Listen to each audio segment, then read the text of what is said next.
have watched thousands of men step into this business convinced they are going to dominate the markets in a few short weeks. They arrive full of confidence, capital in their account, and ambitions larger than reality will ever allow. And almost without exception they vanish within months. Not because they lack intelligence, not because they did not work hard, but because they never grasped the one truth that separates a professional from a lifelong amateur. Trading is not about being right. It is about staying alive long enough for being right to matter. That is the difference between those who survive and the countless broken accounts scattered across Wall Street. I was never immune to failure. I've been wiped out more times than I care to admit. The difference is that I treated every loss as tuition. I paid attention to what the market was teaching, while others paid the same price repeatedly without learning a thing. Most men buy the same lesson over and over until they are bankrupt financially or mentally. I refuse to become one of them. After decades of watching money flow in and out of my accounts like tides, I uncover a truth most traders will never discover.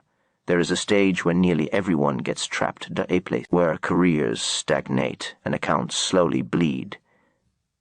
This phase claims about 95% of speculators because they do not even realize they are stuck in it. They believe the next trade, the next tip, the next system will change everything. The market happily feeds on this belief. You may have heard of this as the beginner stage, but that name understates the danger. It is not a starting point. It is a trap. Intelligence does not save you. Capital does not save you. I started with almost nothing and turned it into fortunes only to lose them again. The real divide is not money or brains. The divide is how you think. Beginners trade on hope. Professionals trade on probability. Beginners react to price. Professionals anticipate behavior. Beginners believe the market owes them success. Professionals understand the market does not care whether they survive or disappear. When I was a teenager, watching prices being written on a board, I thought I had cracked the code. I saw patterns, and I started betting small, and I won that. Early success was not skill. It was luck combined with insignificance. But eventually I lost, and that loss taught me more than any winning streak ever could. The defining emotion of this phase is believing you are special. You think you have information others do not. You think a pattern belongs to you. You think rules that destroy others will somehow spare you. The market waits patiently for you to prove that belief with size, and then it takes everything. I met brilliant men with elite educations who lasted only months because they confused knowledge with control. They could explain fear and greed, but could not master either when money was at risk. The market does not reward what you know. It punishes what you do under pressure. In this phase, a trader enters positions based on rumors, headlines, or feelings. When it works, he inflates his ego and increases size. When it fails, he blames timing or luck. He learns nothing either way. Until you can explain outcomes with evidence instead of emotion, you are gambling. And gambling always ends the same. Activity is mistaken for progress. Constant trading is mistaken for professionalism. But the real money is made in waiting. The significant money comes from sitting still when nothing matters and acting only when something does. Most never escape because they cannot tolerate boredom. They need stimulation like an addiction, and the market supplies it until the bill comes due. Some even make money long enough to convince themselves they are gifted. That illusion is the cruelest trap because it reinforces every bad habit. The wins teach the wrong lessons. Tips feel valuable. Stubbornness feels justified. Intuition feels trustworthy. In rising markets, ignorance is rewarded and skill is invisible. But when conditions change, reality reveals itself. The way out of this phase begins when questions change. You stop asking how much you can make, start asking how much you can lose. You stop asking what others are buying and start asking what price action is actually saying. You realize the market does not respond to conviction but to supply and demand. I remember the moment this became clear to me. I entered a trade that looked perfect in every way, and it failed immediately. That failure taught me the market does not care about preparation or certainty. It responds only to behavior.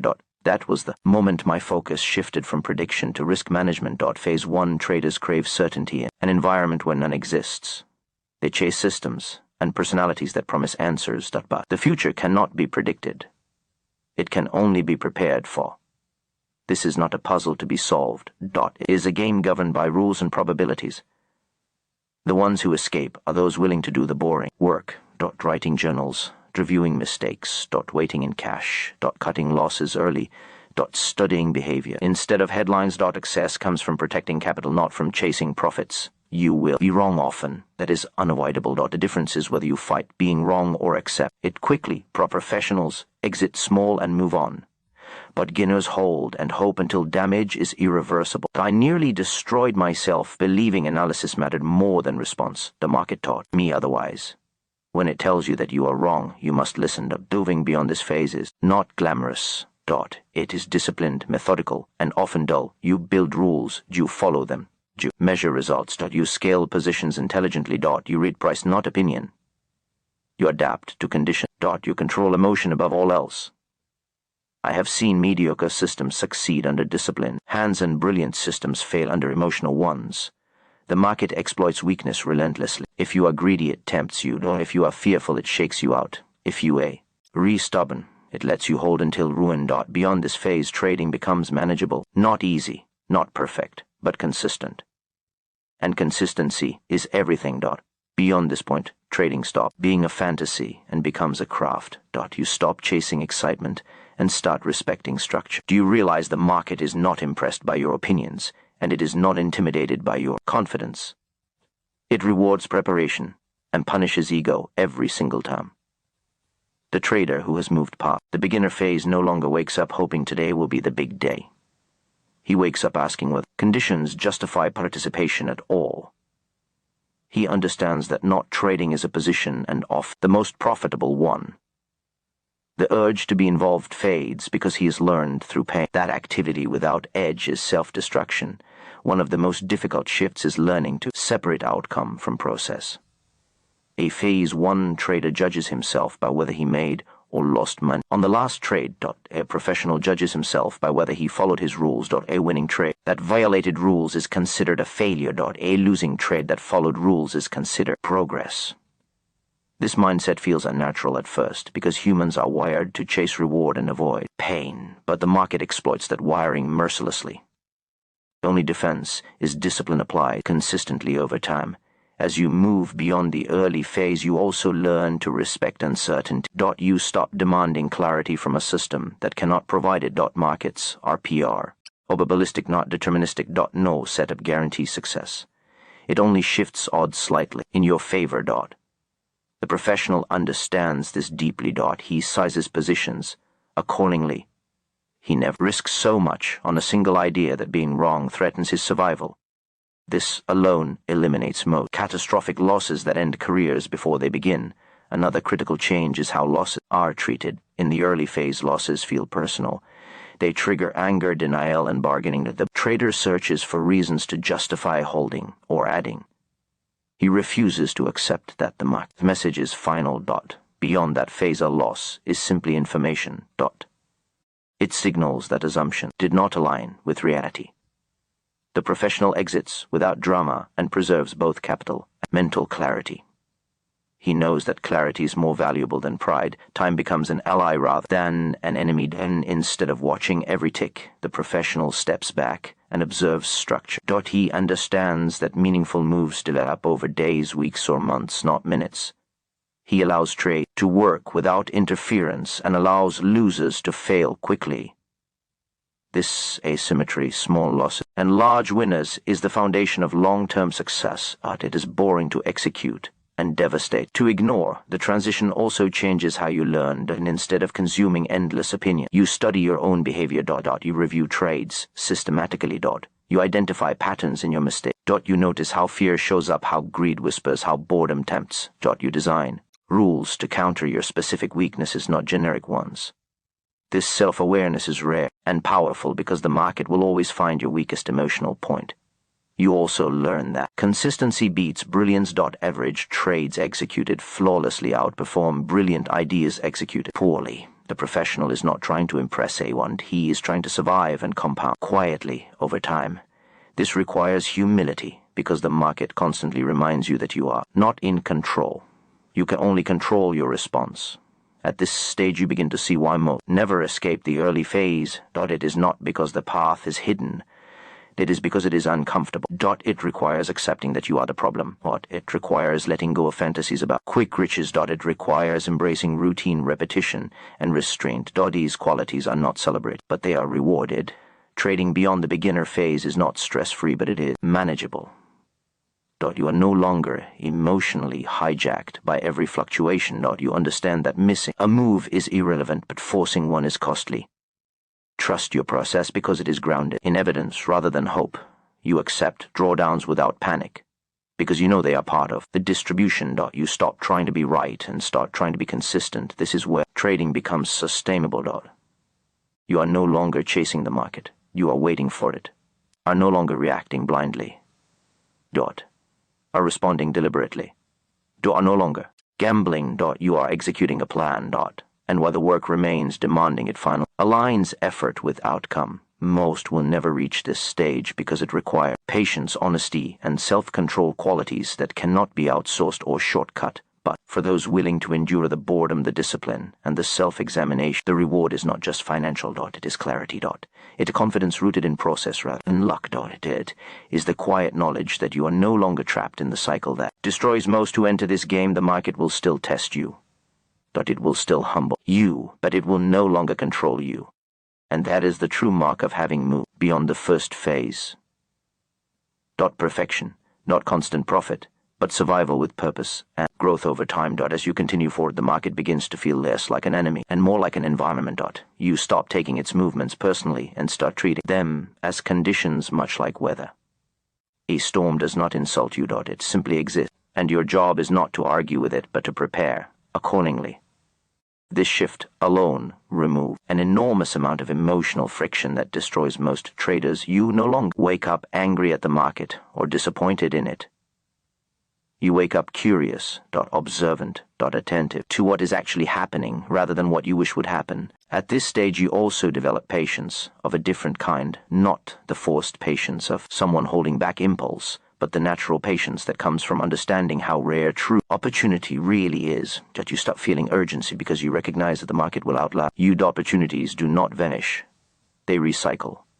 What vanishes quickly is capital and confidence. When they are abused, yet you begin to understand that sitting through dull periods is not wasted time, but essential preparation. Most of your career will be spent waiting.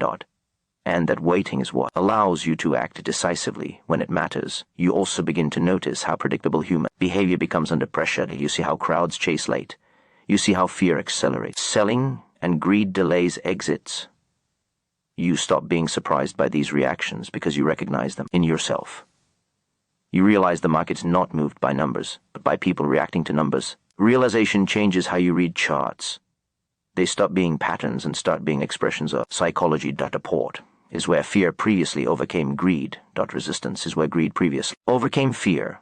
These are not lines. They are memories left behind by human behavior. Your relationship with money also changes. Early on, money represents validation and survival. Every trade feels like a judgment of your worth. Beyond that stage, money becomes inventory. It is something to be allocated and protected, not worshipped or feared. This detachment is ethical because emotion clouds judgment. When money stops being emotional, the quality of decisions improves dramatically. You risk what makes sense, not what excites you. You size position based on probability, not desire. Another subtle but important change is how you handle winning periods. In the early phase, wins led to overconfidence and expansion. Beyond that phase, wins are treated cautiously. You understand that favorable conditions amplify skill but also hide flaws. You reduce risk slightly during winning streaks instead of increasing it. You know that confidence must be earned slowly and spent carefully. This restraint keeps success from turning into complacency. You also become selective about information. You stop consuming constant news commentary and predictions because you realize they add noise, not clarity. The market already reflects collective opinion. By the time something is discussed publicly, it is already priced. What matters is how price responds, not what people say. You focus on fewer inputs but study them more deeply. This simplicity improves consistency. At this level, mistakes still happen, but their impact is limited. You rarely experience catastrophic losses because your system is designed to prevent them. Small losses are accepted quickly and forgotten. Winning trades are managed calmly with an obsession. You stop watching every fluctuation because you trust your plan. This trust is not blind faith. It is built from repetition and review. Over time, trading becomes less about excitement and more about routine. You develop daily and weekly processes. You review performance. You adjust gradually. You accept that improvement is incremental, not explosive. The long-term mindset separates sustainable success from temporary luck. You are no longer chasing story. You are building a business. Perhaps the most important change is internal. You stop needing the market to prove anything. You are not trying to impress others or yourself. You are executing because it is what you do. This quiet professionalism is invisible to outsiders but powerful in results. It allows you to endure drawdowns without panic and profits without recklessness. By this stage, you understand that mastery is not about eliminating emotion but about managing it. You still feel fear and greed, but they no longer dictate action. They become signals rather than commands. This emotional literacy is rare and valuable because it keeps you aligned with reality. The market never becomes easy. It never becomes predictable, but it becomes navigable. You accept uncertainty as permanent and structure your approach around it. This acceptance is freeing. It removes the constant struggle to control what cannot be controlled. You focus instead on controlling what you can. Preparation, risk, response. This is where trading transforms from a stressful gamble into a disciplined craft. The work is quieter, the pace is slower, the results are steady. And while the path is not glamorous, it is real. It is built on survival, adaptability and patience, qualities that compound over time just like capital. Most will never reach this stage, not because it is impossible, but because it demands maturity. It demands responsibility. It demands letting go of fantasy. But for those who do, the market becomes a place of opportunity rather than punishment, and that is the true evolution beyond the early phases of trading.